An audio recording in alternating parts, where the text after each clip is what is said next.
Il ne se passe plus une heure sans que je ne reçoive cette question, souvent accompagnée d'une vidéo de notre présidente, parlant d'une initiative de révision constitutionnelle introduite par un groupe de députés.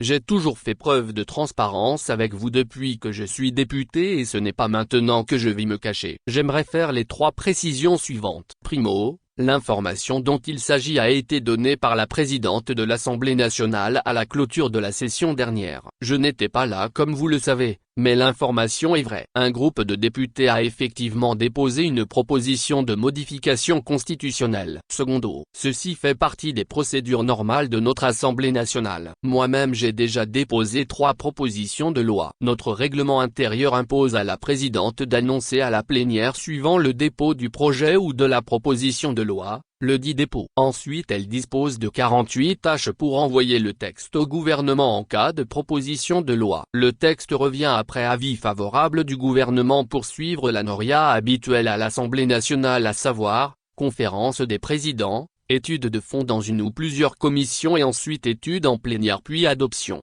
Mais tant que le texte n'est pas soumis en conférence des présidents, il ne nous est pas possible de savoir quel était ce groupe de députés qui a fait la proposition de modification. Ce qui est certain pour moi est qu'aucun des 3 députés du net n'est associé à une telle initiative. Tertio, il faut arrêter de faire des conjectures sur cette initiative, en créant ainsi une suspicion inutile contre les députés. Personnellement je ne sais pas ce qu'il y a dans cette initiative. Et si on tient compte des délais de notre règlement intérieur, l'initiative a soit été avortée soit reportée. Les propositions de loi sont transmises au gouvernement dans les 48 heures suivant l'annonce de leur dépôt, et en tout cas, 8 jours au moins avant délibération et vote. Article 83 du règlement intérieur de l'Assemblée nationale. J'entends des gens ergoter sur la suppression de la limitation du nombre de mandats présidentiels. Il faut juste rappeler que l'article 59 de la Constitution modifiée stipule que le président de la République est élu au suffrage universel libre,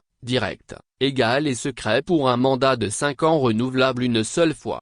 Cette disposition ne peut être modifiée que par voie référendaire. Donc pour sauter le verrou de la limitation du nombre de mandats, il faut passer par un référendum. Par contre, toute initiative de modification constitutionnelle n'est pas forcément négative. Par exemple, nous proposons depuis 2 ans d'harmoniser les mandats des élus, et de revenir à 5 ans pour tous les mandats, en vue d'organiser des élections générales. Une révision de constitution purement technique peut être salvatrice. Tant qu'on n'en sait rien, évitons les spéculations. Voilà ce que je voulais préciser. Ne tirons pas de plan sur les comètes. S'il y a une proposition dans le pipeline, on finira par la découvrir. Pour le moment, concentrons-nous sur les élections législatives et régionales couplées. Merci. Informons-nous vivants.